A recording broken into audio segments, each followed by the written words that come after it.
Всем привет! Сегодня я проснулась, и у меня возникла идея, почему бы не снять один день со мной сегодня. Тем более мне много куда надо сходить, много что сегодня надо сделать. Э, Думаю, поснимаю-ка я. Пошли. Сейчас я вышла с собакой гулять. У нас как-то ветрено, пасмурно. Но вроде солнце пробивается сквозь тучи. Небо такое затянутое сегодня. Пасмурное. Я с собакой гуляю по нашей будущей набережной. У нас в прошлом году, не знаю, может быть, и до этого, конечно, уже было, но в прошлом году было вообще активные работы здесь по реконструкции набережной. Вот. В прошлом году меняли русло реки. Вот сейчас камнями все обсыпали. Это вот они осенью доделывали. На той стороне уже начали там плитку выкладывать, и все, потом снег выпал, и перестали делать. Скоро сейчас начнут, наверное, работы. Думаю, летом мы уже будем здесь гулять по красивой набережной. Вот это единственное место, где есть снег, хоть немножко. И то он уже стал таять, все, вон уже проплешины появились, и там появилась земля. Моя собака, моя собака всю жизнь гуляла, 13 лет гуляла по лесам. Мы где раньше жили, у нас такой дом был хороший, да. Что старая квартира у нас была возле парка, мы там, в принципе, гуляли всегда. Что новая у нас была, дом был на окраине, и выходишь за ним, у нас как бы такой лесок был. Марь, лесок. А тут мы ее привезли в каменные джунгли. Она скажет: боже мой, куда вы меня привезли? Но сейчас уже нормально. Вот сейчас пока зима, мы вот часто здесь гуляем с ней, ходим. Вот так под мостами, и так до улицы Мира доходим. Бежит. Я ее здесь отпускаю с поводка. Она хоть гуляет, бегает немножко. В этом году, в июле, у моей собаки юбилей. Ей будет 15 лет. И она немножко уже глуховата. А если вот она с чем-то занята, вот как сейчас, например, что-то вкусное нашла. Ну-ка, пошли. Фу. Сейчас пойдем под мостом.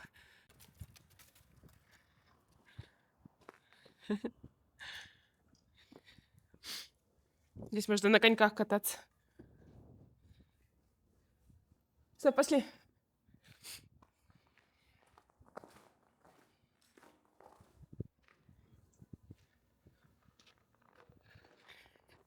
Она немножко у нас вот глуховата уже. Если особенно чем-то занята, вообще не слышит.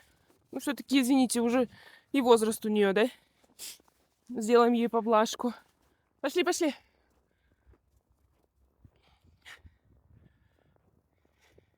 Вот этот дом не так давно построили. Мне кажется, летом еще отделка снаружи была. Скоро сделают, сдадут, уже люди будут тут жить. Сколько здесь этажей? 1, 2, 3, 4, 5, 6, 7, 8, 9, 10, 11, 12, 13, 14, 15, 16, 17, 18, 19. Ну, 20 это получается жилых. Без вот этого, я не считала, вот это коммерческие этажи нижние. Вот еще следующий дом строится. Там тоже все строится. Вроде как там вот строится, мне муж сказал, это будет институт. На Мира он как раз. Фу.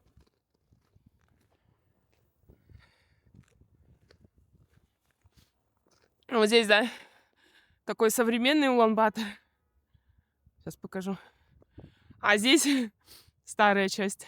Маленькие дома, невысокие. Сколько здесь этажей? 2, 3. Вот это вообще частный дом какой-то стоит. 5. Небольшие такие домики. Там тоже общаги, институты. Если туда идти налево, повернуть, там Шангрила. Стеф, пошли. Вон солнце пробивается. Хоть как-то... Иди сюда, иди ко мне. Пошли. Пошли. Обычно говорят, после Сагансара наступает тепло. Но почему-то так холодно эти дни было. Все, пошли.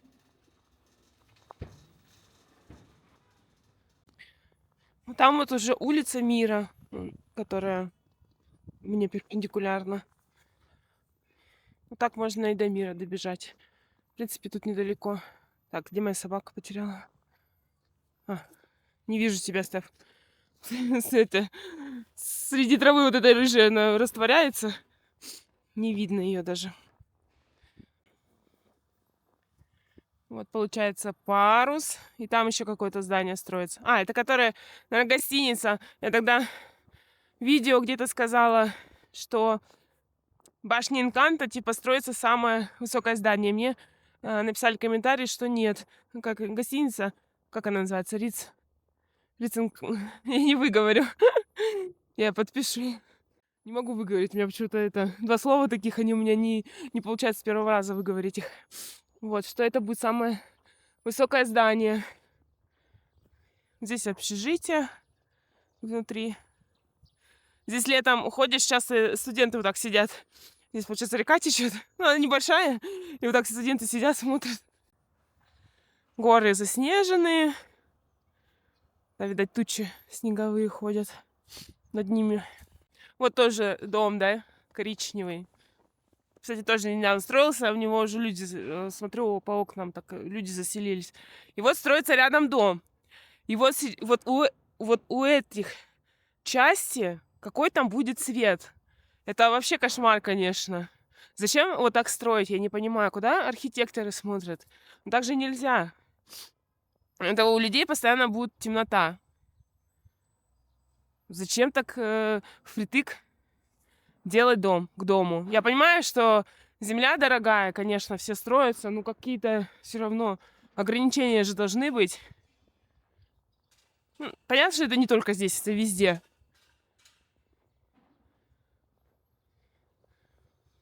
Стефа! Да, но если вот так покупать квартиру, конечно, надо вот это вообще обращать на это внимание, что вот так дом к дому стоит, и к тебе солнечный свет даже не попадает. То в квартире сырость такая будет. И будешь на соседа смотреть. Зачем? Непонятно. Все, конечно, это все из-за денег.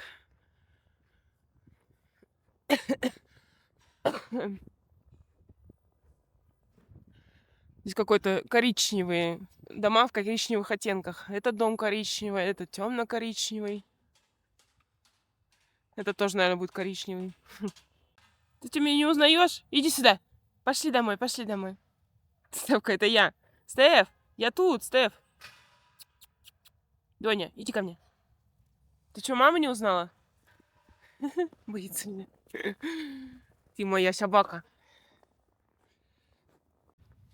Пошла я уже в банк. Я делаю микрофон, не знаю, ветер дует, слышно будет, не слышно. Но вроде на камере хороший микрофон.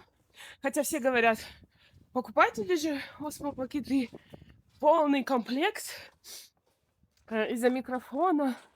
Там микрофон входит в стоимость еще. Ну и сразу цена повышается. Я считаю, это лингвистика. У меня есть мой микрофон. Фирма Уланти, она такая бюджетная. Снег, честно. Фирма Уланти, она бюджетная, но мой микрофон справляется со всем. И камера, честно говоря, вот так вот, если идешь снимаешь себя, тоже совсем справляется. И смысл вообще есть переплачивать ли? Стоит этого? Не знаю. Я иду по своим дорогам. Где-то прочитала, ну, я это знала, что чтобы мозг не черствел, надо ходить не по натоптанным дорожкам, а по новым маршрутам. И я стараюсь максимально, когда, если куда-то иду, ходить по новым. Ну, здесь понятно, что я уже хожу постоянно. Ну, по маршрутам не одинаковым. Всегда разные дороги выбираю. Где-то по новым иду, что-то новое вижу. Ну, как я гуляла тогда на Цагансар. Снимала, делаю людей. Надеюсь, они не против. И в таких местах побывала, что Первый раз даже была там. Сейчас иду в свой банк.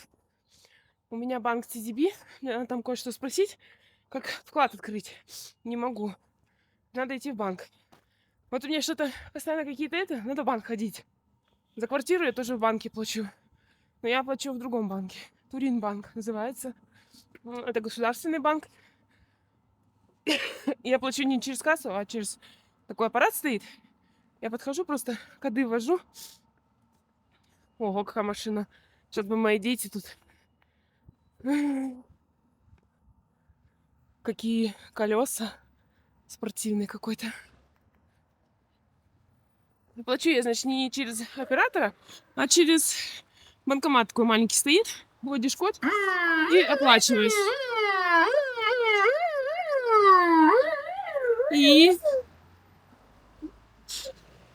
И очень шумно.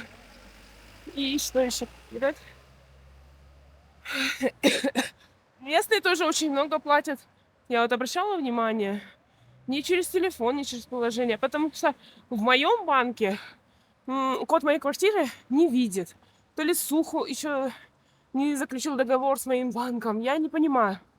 И у мужа то же самое. Вот только я вот плачу за интернет через приложение и за воду. Мужу приходит смс-ка, и он по ссылке переходит и оплачивает. А за Сух, это как наш ЖКХ, и за электро я плачу в банке.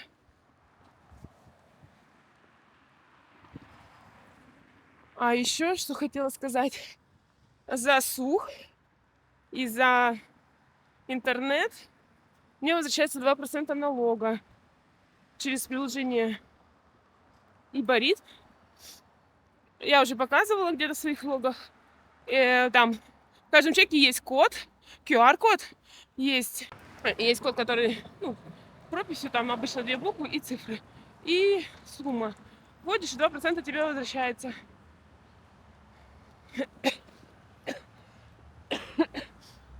Вот, за интернет у меня возвращается и за Сух.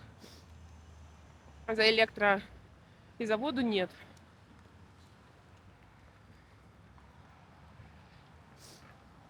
Что еще вам бы сказать про квартиру? Обязательно электро здесь надо оплачивать до 20 числа.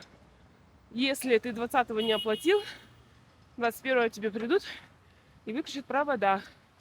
Мы вначале не знали, и нам отключают свет, а мы дома все вместе как раз были. Слышишь, что-то как-то в счетчике, кто-то, звуки посторонние. Мы открываем дверь, стоит, значит, работница. И она такая, типа, вы не оплатили. А я как привыкла дома, я в конце месяца всегда платила в России. В конце месяца всегда оплачивала. Мы такие, как мне оплатили? Вот, я говорю, сейчас банк как раз собираюсь. А что-то было 24 что ли, число. Она такая, надо до 20-го. Я говорю, я сейчас пойду. Включите, пожалуйста. Но благо нам включили тут же. И все, я пошла оплатила. Обычно как у нас дома, да? Пойдешь, сначала оплатишь, квитанцию потом принесешь, потом к тебе придут и включат. Вот улица наша тоже. Я здесь часто хожу.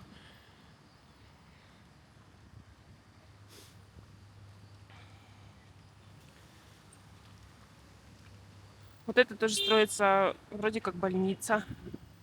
Будет большая. А за вот этими домами там, получается, больница большая. Там скорая. Потом онкология я видела там.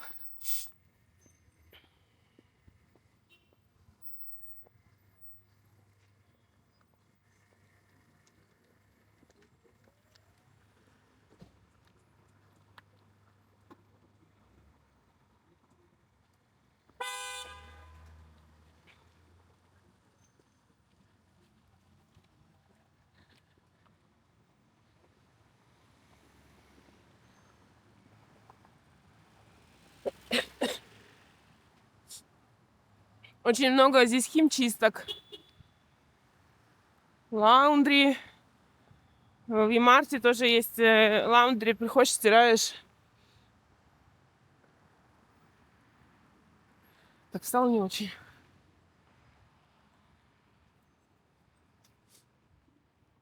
Ее уже вроде как построили. Не знаю, там внутри, наверное, все будут сейчас делать. Вот в таком банке я плачу за квартиру. Турин банк. А я иду в другой, в свой, в TDB.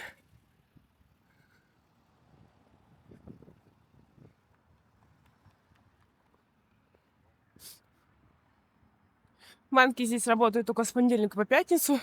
Выходные не работают. Не знаю, может, какие-то другие есть, но вот конкретно, которые наши, по выходным отдыхают. А я вот пришла в TDB. Но в TDB очень долго обслуживают. Один человек вообще всегда очень долго сидит.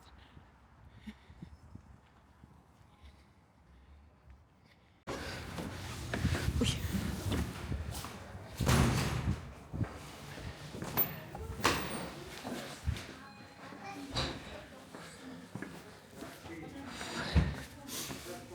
Так, надо номер вести.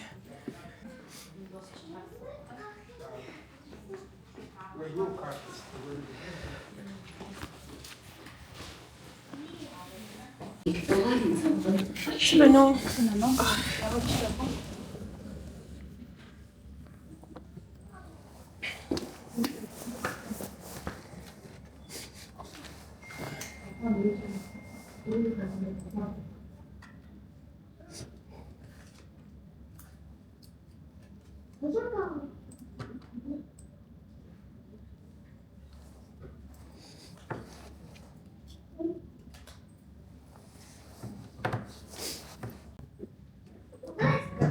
Ага. А, все. Полно.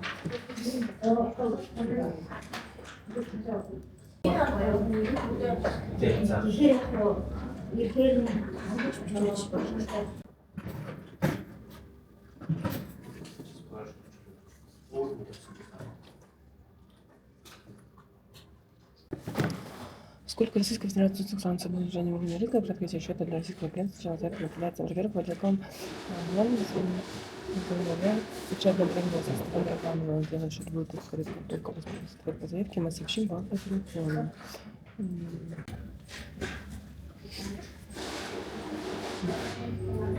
Машик Байла, это. Вот сколько я просидела? 25 минут. Я включила камеру и она мне записывала. Чтобы сделать одну только опцию.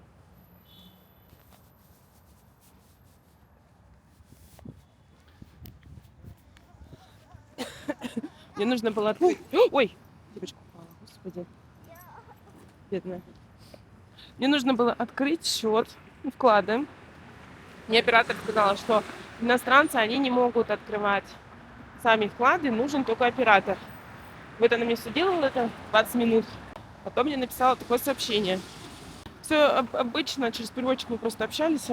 Там пару вопросов написали. Сейчас я вам его прочитаю. Поскольку Российская Федерация относится к странам с повышенным уровнем риска, при открытии счета для российского клиента сначала заявка направляется на проверку в отдел compliance, контрольный надзорный отдел нашего банка. В случае одобрения со стороны данного отдела счет будет открыт. Как только поступит ответ по заявке, мы сообщим вам по телефону. Все. И еще как-то мне поступил комментарий. Значит, мне написали, что снимите ролик, в каком банке можно открыть для иностранцев карту. Вообще, насколько я знаю, в Монголии для иностранца без ВНЖ открыть счет в банке нигде нельзя. Вот сейчас я в TDB своем конкретно спросила, может ли иностранец без ВНЖ открыть счет. Она мне сказала, что нет. Все. Ну, может быть, когда-нибудь в Турин зайду, узнаю. Но я думаю, что навряд ли. Потому что у тебя должен быть ВНЖ и ИНН. Но, по-моему, в TDB мне сделали без ИНН, если я не ошибаюсь. И то, может быть, я ошибаюсь.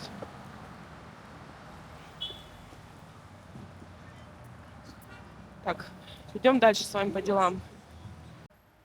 А еще я открываю свое это приложение, и у меня Google Pay вылазит. В Монголии вообще не было раньше Гугла. Вот я сейчас немножко не разбираюсь, и я сейчас могу неправильно сказать. Ну, Google, понятно, что был. Не было вот это Google Pay оплаты. И вот сейчас вот у меня только появилось приложение, что я могу платить картой. Ой, что я могу платить телефоном. Типа виртуальная карта, мне надо сейчас Google Pay скачать, и я могу платить. Раньше такого не... Что Google пришел в Монголию в конце года, 25-го. Первым активно начал пользоваться Галонт банк. И вот сейчас в моем TDB уже появилось. Сейчас приду домой, Google скачаю.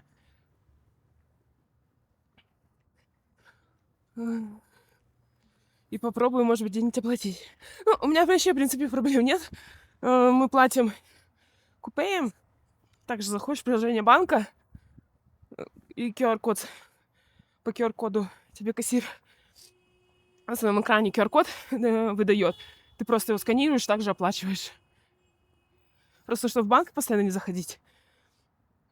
Иногда в очереди стоишь, и люди стоят, смотрят, сколько у тебя, сколько у тебя денег на карте. Ой, сколько у тебя денег на карте.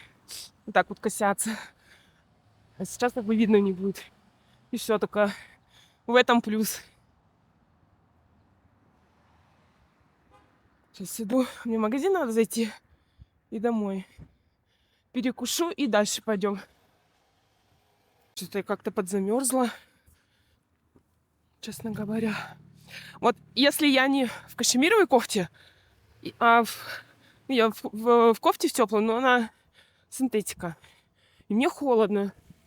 Конечно, вот кашемир все-таки это вещь. Тем более я уже так привыкла.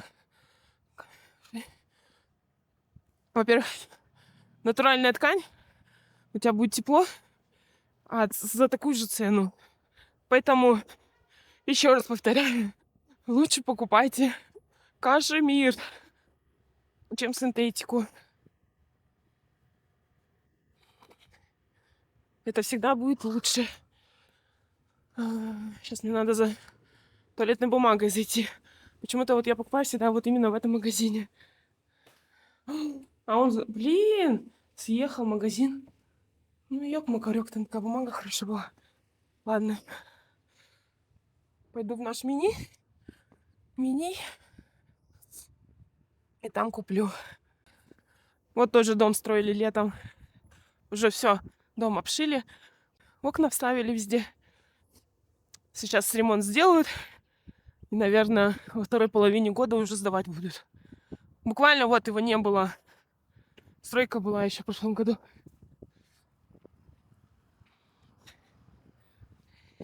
Почему я вам показываю, да, постоянно стройки? Чтобы люди видели, что Монголия это не юрты. Абсолютно. Потому что люди какие... Так вот про нас говорят, что мы живем с медведями и на оленях ездим и водку пьем. Также и здесь считают, что люди живут в юртах. И все. Так что вот, нет, я опровергаю эти факты. Люди живут в домах. Кстати, раньше мы вот здесь квартиру снимали. Вот тут коричневый дом. И вот тоже посмотрите, как понастроено. Сейчас вам покажу. Смотрите, у людей балконы выходят на дом. Ужас. А там еще внутри еще один дом, он синий торчит. И получается, что света нету ни у кого. И с той стороны вот этот дом, где мы снимали квартиру, там тоже темно. И вот дом.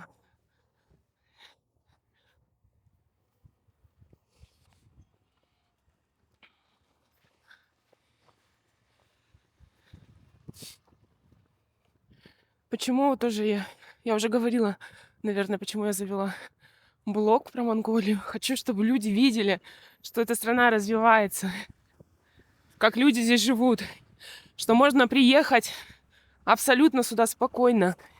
30 дней ты можешь находиться без визы здесь. В принципе, сюда можно приехать самолетом, наземным транспортом, на своей машине, путешествовать, не знаю, просто гулять, кашемира купить. Здесь тоже можно очень много что купить. Ой, поэтому хочу приносить радость людям, показывать, что все-таки страна такая есть хорошая. Причем она под боком. Да? Можно приехать в Монголию, в Китай через нее поехать. Ну, бюджетно. Ой. Ой, да.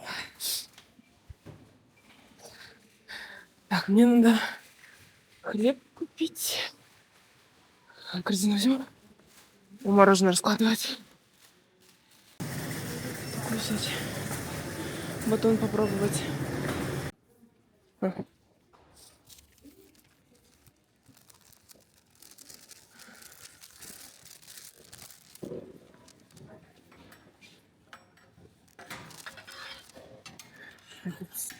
Тема.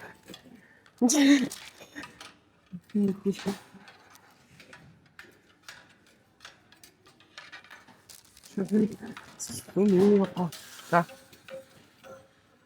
Ну вот мне лучше нравится. Я сама возьму своими грязными руками. Положу в пакет. Чем кто-то будет лапать. Так, еще мне надо... Ну, я сейчас все не буду показывать, что это очень большой влог получится. Где у нас бумага? Не, ну мне такая не нужна. Нужна большая. Ладно, в город тогда съездим. А вот, кошки тоже свои куплю. Кошки. У меня есть кошка, если кто не знает. И тоже я покупаю туалетную бумагу. Потому что моя кошка, это у нее такая порода. Британская. Она по-маленькому ходит в лоток, а по-большому она ходит рядом. Вот молоко. Не знаю, надо, нет? 4.09. Все же есть. 23. Вообще старое. Ладно, возьму такое молоко. Молоко у нас тут это 5000. Мы так обычно берем. И вообще мы фермерское молоко покупаем. Так, больше ничего не... Посмотрите, как нас засыпало. То, что я утром говорила, снимала снеговые тучи над горами. Вот они все и пришли. Еще утром снега толком не было, а сейчас вон сколько снега выпало. Такая туча была, это хорошо так сыпало. Сейчас поменьше стало. Мы сейчас поедем по делам. И там надо парочку мест съездить. И еще надо магазин там заехать. Вот я хочу засечь время. Значит, время сейчас... Сколько? 15 минут третьего, да? Сколько это у нас все займет? В маленьком городе, допустим, в котором, как я родилась, это у нас бы, наверное, все, ну, максимум 1,5 часа бы заняло. Посмотрим, за сколько здесь мы управимся.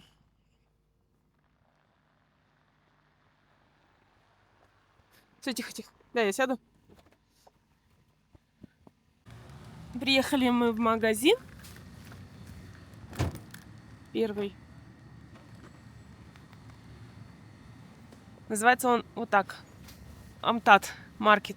Но это оптовый магазин. А вот здесь слева, здесь есть рынок. Но я там ни разу не была, это мне сказали.